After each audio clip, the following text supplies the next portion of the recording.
Mon kiff dans la vie, c'est les voyages. Étant donné que je passe mon temps assis pour mon boulot, j'essaie de me garder un mois ou deux dans l'année, pendant les vacances, pour voyager. Et je fais de longues randonnées. Comme mon premier voyage, par exemple, où j'ai relié Bruxelles à Londres. 350 km à pied. Rien que ça. Yves est un aventurier pas comme les autres. Lui, c'est à pied qu'il préfère voyager. Son équipement de camping, de bonnes chaussures, une tente, Yves est fin prêt pour conquérir Londres. Vous écoutez Ma tente et mes pieds, des récits de voyage, un podcast d'anecdotes, de rencontres et d'aventures pas comme les autres. Pour ce voyage, je m'étais quand même préparé un minimum, donc j'ai été acheter un sac et quelques affaires pour le camping. Et j'ai regardé sur Google Maps un itinéraire. Malheureusement, comme j'avais pas d'imprimante, et que j'ai toujours pas d'imprimante d'ailleurs, j'ai dû mémoriser le trajet. Ce que j'ai réussi à faire pour le trajet qui couvre de chez moi à la côte. Après ça, voilà. Il m'a fallu 2 jours pour atteindre la côte. Située en bordure de mer du Nord, juste avant la frontière française, La Panne est la ville balnéaire la plus occidentale de Belgique. C'est un lieu très apprécié pour pratiquer le char à voile. Donc Bruxelles-La Panne en 2 jours, c'est quand même bien, je trouve. Une fois à la côte, il m'a fallu une demi-journée pour passer la frontière. Et puis j'ai passé ma journée, une bonne partie de ma journée à Dunkerque, au port, pour essayer de faire du bateau-stop. Ouais, du bateau-stop. C'est comme l'autostop, sauf que c'est pour les bateaux. Du coup, j'ai cherché la capitainerie du port, mais comme je savais pas où elle se trouvait, je demandais aux gens et je suis tombé sur un mec vraiment sympa. C'était un marin et ce mec-là, il avait la conversation facile et surtout beaucoup d'humour. C'était un mec très drôle. Et je ne me souviens plus du nom du mec, mais je me souviens très bien qu'il lui manquait une jambe et un perroquet. Parce que pour moi, le minimum syndical du cliché, pour un marin qui n'a qu'une jambe, c'est un perroquet sur l'épaule. Et je sais pas pour vous, mais pour moi, ça me semble le minimum. Enfin, donc à la capitainerie, j'ai essayé de demander s'il n'y avait pas un navire en partance pour l'Angleterre, mais j'ai pas eu de chance. Il n'y avait pas de navire qui allait en Angleterre, pas ce jour-là en tout cas. Mais bon, faut dire aussi que je me suis pas foulé. À la capitainerie, c'était du genre excusez-moi monsieur, vous n'auriez pas un navire qui va en Angleterre ? Non ! Bon ok. Je suis sûr que si j'avais un peu insisté ou campé au port pendant 1 ou 2 jours, j'aurais fini par trouver, mais là, j'ai choisi la facilité. Du coup, j'ai pris un car pour aller à Calais et j'ai pris le ferry à Calais. À traverser en ferry, c'est passé très simplement, je veux dire. Rien de particulier, hormis 2 gosses qui avaient le mal de mer. C'était marrant à voir parce que leur maman était assise avec ses 2 gosses dans les bras. Et ils bougeaient pas, ils étaient là en mode de cadavérique, c'était très drôle à voir. Pas drôle à vivre, hein, mais très drôle à voir. Et je sais pas pourquoi j'ai fait ça, mais en gros, j'ai sorti mes jumelles et je l'ai tendu au gosse, à un des 2 gosses. Et quand il a vu les jumelles, ça l'a motivé pour le reste du voyage. Et il y a sa petite sœur qui y courait après, en disant moi aussi je veux voir, parce qu'ils ont passé le reste du voyage à courir dans tout le bateau pour essayer de voir tout ce qu'ils pouvaient voir avec les jumelles. Comme quoi il suffit de peu, hein. Et puis je suis arrivé à Douvres. Dover dans sa version originale. Douvres est la ville d'Angleterre la plus proche de la France, de l'autre côté de la Manche. Elle est célèbre pour ses falaises de craie blanche. C'était le soir. Donc il faisait nuit, enfin bref, il n'y avait pas beaucoup de lumière, mais je me souviens que je me suis tout de suite senti très bien dans cette ville. Douvres, c'est vraiment une très belle petite ville. Je trouve personnellement. Mais le premier truc que je me suis dit et que j'ai fait du coup, c'est que j'avais besoin de trouver un coin où poser ma tente. Et j'ai trouvé le meilleur coin possible. Ça, c'est ce que je pensais à ce moment-là. Parce que c'était les ruines d'un ancien château. Il y avait une partie de mur avec une petite tour. Donc je pense que c'est ça. Et si la nuit, c'était très beau à voir, en pleine journée, je dois avouer que c'était plutôt moche.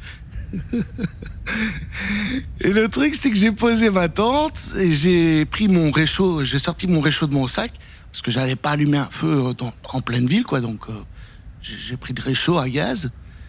Et je me suis dit, je vais me faire une petite soupe. Parce que j'avais soif et une soupe, c'est nourrissant et ça désaltère en même temps. Donc. Mais ce que je n'avais pas vu, c'est qu'il y avait quelqu'un qui m'observait en haut de la tour. Et il y avait des croûtons dans ma soupe. Et ces deux éléments combinés ont fait que j'ai vécu ma première vraie bataille, digne d'un RPG. C'était épique. Je me suis battu contre une mouette qui voulait essayer de voler mes croûtons. Et ça semble débile dit comme ça, hein, mais je vous assure que de près, une mouette, ça fait peur. Ah non, c'est imposant, ça a des griffes aux pattes, et je parle même pas de son bec monstrueux. Pour faire court, j'ai perdu le combat. Ouais, j'ai un peu honte de le dire, mais voilà, j'ai perdu le combat. En gros, la mouette a fait basculer la casserole, et du coup, toute ma soupe s'est répandue par terre. J'avais plus d'eau et plus de soupe, de toute façon. Qui n'était pas cool, parce que j'avais très soif. Et comme c'était la nuit, je me voyais mal frapper à une porte pour demander s'il n'avait pas un peu d'eau à me donner. Donc, je me suis dit, je vais dormir et j'espère que demain, je vais trouver un peu d'eau. Et là, j'ai eu beaucoup de chance. Parce que quand je suis sorti de ma tente le lendemain matin, j'ai vu une vieille femme qui promenait son chien. Et là, j'ai tout de suite pris ma bouteille d'eau vide et j'ai demandé « Sorry, have you water, please ?» Et non, forcément, elle n'avait pas d'eau sur elle, quoi. C'était débile comme question. Personne ne se balade avec de l'eau sur lui. Du coup, la femme, elle dit non, désolé, machin. Elle continue sa route. Et moi, je range mes affaires. Mais le temps de ranger mes affaires, la femme était revenue. Et là, vraiment très, très gentille, cette femme, elle me donne 1 pound. Et elle me dit, tiens, c'est pour acheter de l'eau. Ouais, ok, c'est cool. Donc je prends le pente, et mes affaires, je prends mes affaires, je mets mon sac sur mon dos. La tente est bloquée sur mon sac, sanglée sur mon sac. Et je me mets en route à la quête d'un petit magasin pour acheter de l'eau. Et j'entre dans le premier magasin que je vois. Et comme j'ai aucune idée de la valeur d'1 pound, je demande à la vendeuse « Sorry, it is enough for water? Est-ce que c'est assez pour de l'eau ?» Et la vendeuse me dit oui, il n'y a pas de problème, machin. Donc elle me donne une petite bouteille d'eau. Je donne le pound, je bois. Et puis là, je me dis, je vais commencer un peu à visiter la ville. Parce que c'est sympa de marcher, hein, mais si tu prends pas le temps de visiter, non seulement t'es trop crevé pour la suite du voyage, mais en plus, c'est un peu con de découvrir de nouveaux endroits sans prendre le temps de les visiter. Alors je commence à visiter Douvres. Et là, j'ai eu l'agréable surprise de voir qu'il y avait un musée à Douvres. Et j'adore les musées. Moi, perso, je trouve ça vraiment fun. Et du coup, j'ai été dans le musée et j'ai demandé à l'accueil si je pouvais pas poser mon sac. Le mec de l'accueil, il me demande d'où je viens, machin, parce que, je ressemble à un voyageur. Du coup, je lui explique mon trip. Je dépose mes affaires et je visite le musée. Et quand j'ai fini de visiter le musée, je reviens chercher mes affaires. Et là, le mec, il me tend des papiers et en fait, il a imprimé mon trajet.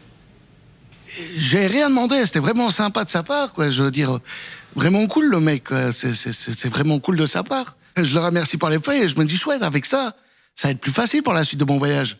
Du coup, j'ai repris mon sac et vu qu'il me restait encore quelques heures avant le coucher du soleil, je me suis dit, je vais me remettre en route. Et je traverse la forêt. Je marche.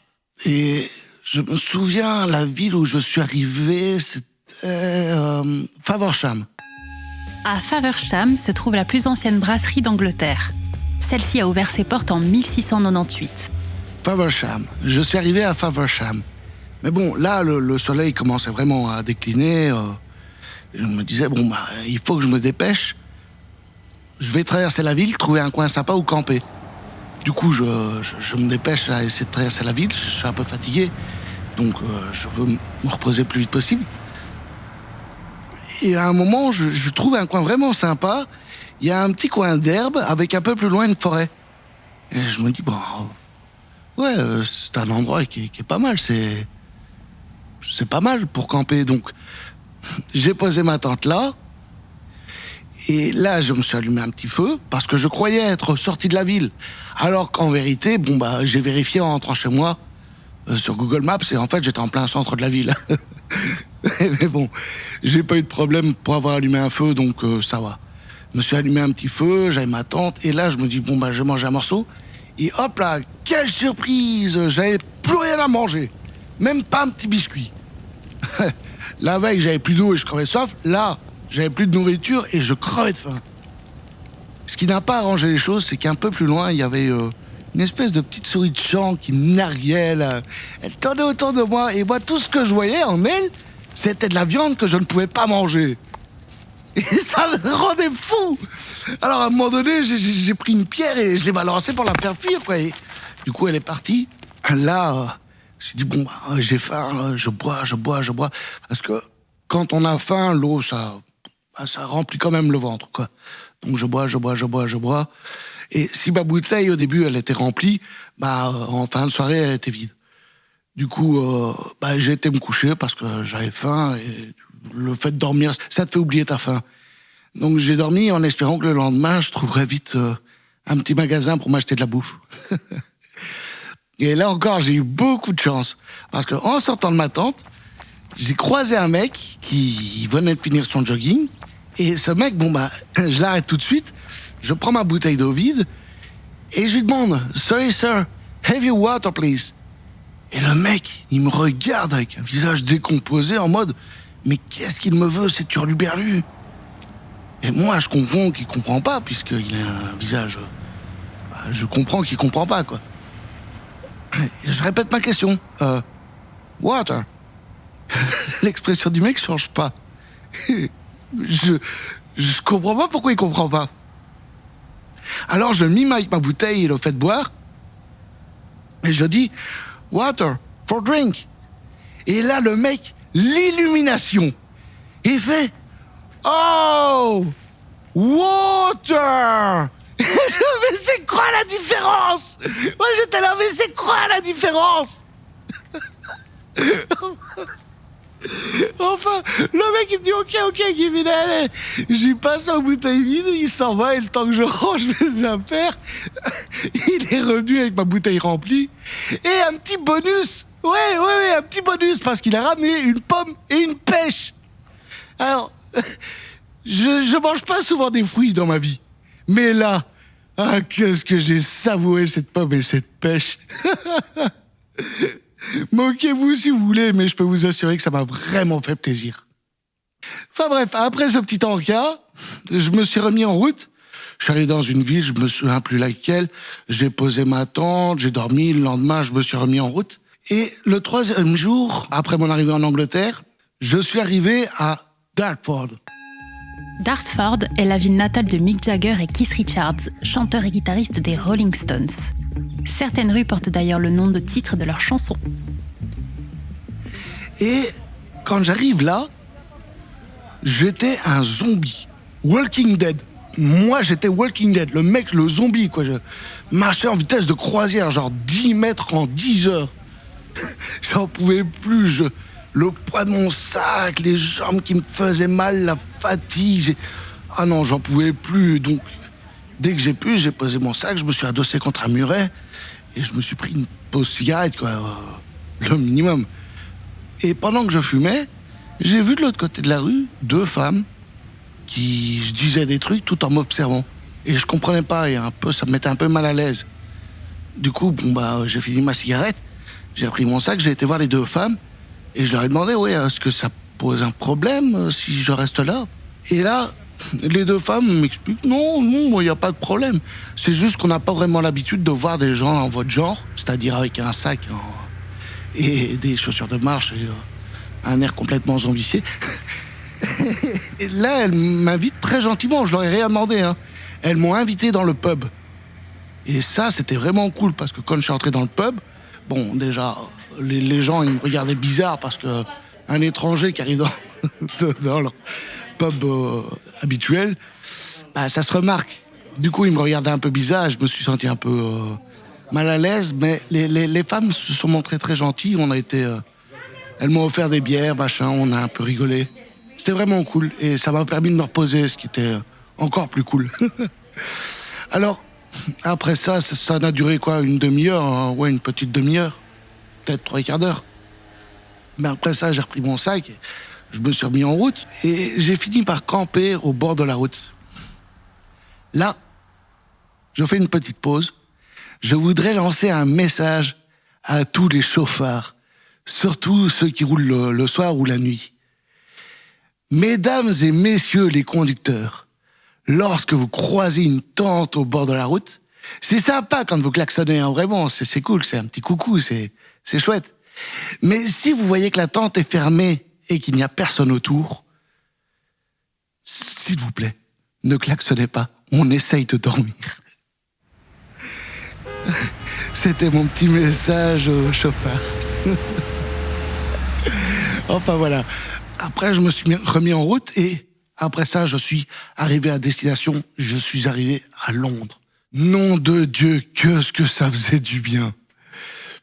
Quand je suis arrivé à Londres, déjà c'était un peu la frontière de Londres, quoi. Donc j'ai dû encore un peu marcher pour arriver dans le centre. Et quand je suis arrivé vraiment dans le Londres, je me suis dit je vais visiter. J'étais crevé, je devais d'abord trouver un coin où camper. Mais non, mon premier réflexe, ce qui a été débile, hein, c'est de me dire je vais visiter. Du coup, j'ai commencé un peu à marcher. Et j'ai rencontré une jeune femme, vraiment incroyable. Elle était super gentille, une conversation de malade. Elle avait vraiment la tchatche. On s'entendait super bien, il y avait un super feeling entre elle et moi. Le truc, c'est que, vu que je suis d'anglaise et qu'elle parle mieux anglais que moi, logique, elle et moi, on a visité Londres ensemble. On a pris un de ces bus à 2 étages. D'ailleurs, petite parenthèse, les bus à 2 étages, quand on est assis à l'étage tout à l'avant, je trouve ça personnellement un peu flippant, un peu beaucoup flippant. Enfin, c'était ma petite parenthèse. Mais le truc, c'est qu'on a visité Londres ensemble. Après ça, on a été manger un morceau et puis on a été au pub, on a bu quelques bières. Durant tout le temps qu'on a passé ensemble, parce que là, ça a duré quand même quelques heures, elle m'avait expliqué qu'elle était à Londres pour une histoire de divorce. Pas très fun, ça. Mais elle m'avait dit que le fait de m'avoir rencontré avait embelli sa journée. Et moi, de mon côté, j'ai dit que ça faisait un petit temps déjà que je n'avais pas passé autant de temps avec un autre être humain et que du coup, ça avait aussi embelli ma journée. Mais ce qui devait arriver est arrivé. Elle a dû reprendre le train pour rentrer chez elle. Donc, on a été à Victoria Station. Et j'ai attendu le train avec elle, on a encore un peu discuté. Puis son train est arrivé, elle est montée dedans et son train est parti. Et je me suis retrouvé à nouveau seul à Londres. Du coup, là, étant donné que c'était le soir, il fallait que je trouve un endroit où camper. J'ai vu un policier et du coup, je me suis dit, je vais demander au policier parce que, ça c'est la petite astuce, si on veut pouvoir camper dans une ville sans risquer d'avoir d'embêtement, faut demander à un policier. Quand j'ai été voir le policier, j'ai demandé s'il connaissait un endroit où je pouvais poser ma tente pour une nuit et le policier, il réfléchit un peu et puis il me dit Battersea Park. Sérieux, Battersea Park. Et quel nom de fou! J'avais rien compris de ce qu'il m'avait dit, de un, et de deux, je savais même pas où se trouvaient les parcs à Londres. Ouais, parce que quand tu visites Londres, tu visites pas les parcs. Battersea Park, ou Battersea Park, pour les plus français d'entre nous, est un parc très fréquenté de Londres. Par le passé, on y pratiquait les duels. Le plus célèbre y eut lieu en 1829, lorsque le duc de Wellington et le comte de Winchelsea s'y réunirent pour régler une question d'honneur. Non, enfin, quand je sors de la gare, je me dis, je vais me débrouiller. Et j'ai encore eu de la chance parce que juste devant la gare, il y avait un petit kiosque pour touristes avec un homme et une femme derrière le comptoir. Alors j'ai été les voir et je me dis, sorry, where is Blabla Park? Oui, j'ai dit Blabla Park parce que j'avais pas compris le mot. Et la femme, quand je dis ça, elle comprend pas, logique. Mais Dieu merci, le mec il comprend et il dit Battersea Park. Du coup, ils ont pu m'indiquer la route. J'ai eu de la chance. Donc j'ai commencé à marcher pour aller au parc. Et sur le chemin, je vois 2 jeunes. Au début, je les ai pris pour 2 Londoniens et je voulais leur demander si j'étais sur la bonne route. Mais en fait, c'était 2 touristes russes. Et Donc, quand j'apprends qu'ils sont russes et qu'ils apprennent que moi je suis belge, ils me demandent si je suis venu en car et je leur dis non, je suis venu à pied. Et du coup, l'un des deux Russes, il fait attends, t'es venu à pied de Belgique jusqu'ici? J'ai fait oui. Et il y a son pote qui est un peu perplexe parce qu'il comprend pas. Du coup, son pote, il demande, je suppose qu'il demande à l'autre, en russe, hein, il demande, c'est quoi Belgium? Et l'autre, il dit Belgica. Et quand il comprend, il fait Belgica! Aïe, aïe, aïe! Et il sort de son sac des bouteilles d'alcool. Ah, j'ai senti ma tension monter d'un coup, là. Il sort des bouteilles d'alcool. Il me tend une bouteille et il me dit à la santé du sportif. Et moi, je prends la bouteille, je me prends une bonne rasade et ouah, qu'est-ce que ça fait du bien de boire autre chose que de l'eau ou de la bière. Ah non, wouh, ça m'a donné la pêche. Et du coup, avec les Russes, j'ai commencé à boire, on a discuté, on a rigolé, on s'est bourré la gueule. C'était vraiment fun. Mais après, retour à la réalité, parce que quand j'ai fini de m'amuser avec les Russes, il était tard. Et à Londres, la nuit, les parcs, ils sont fermés. Ce qui fait que Battersea Park était fermé, à l'exception d'une grille qui était entrouverte avec un groupe de responsables autour, qui s'apprêtaient à la fermer. Moi, quand j'ai vu ça, je me suis dit, voilà, faut que je me dépêche, donc j'ai essayé de passer en mode Skyrim, tu vois, un peu accroupi. Ça n'a pas marché. Bizarre. Et le mec, le responsable, fait, wow, where are you going, so?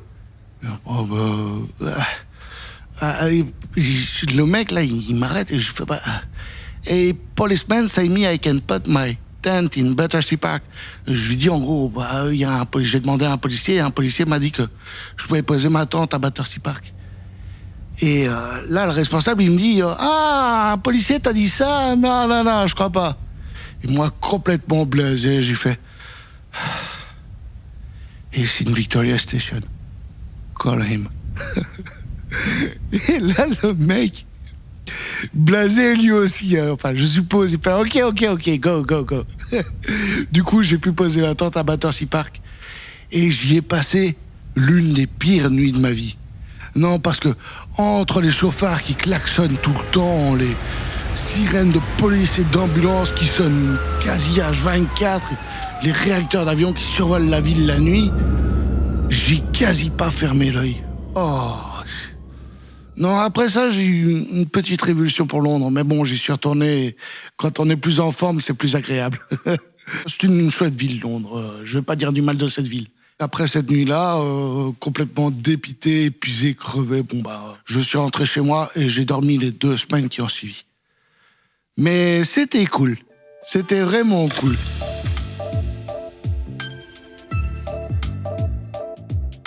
Vous venez d'écouter le podcast Ma tante et mes pieds, une réalisation Little Tower.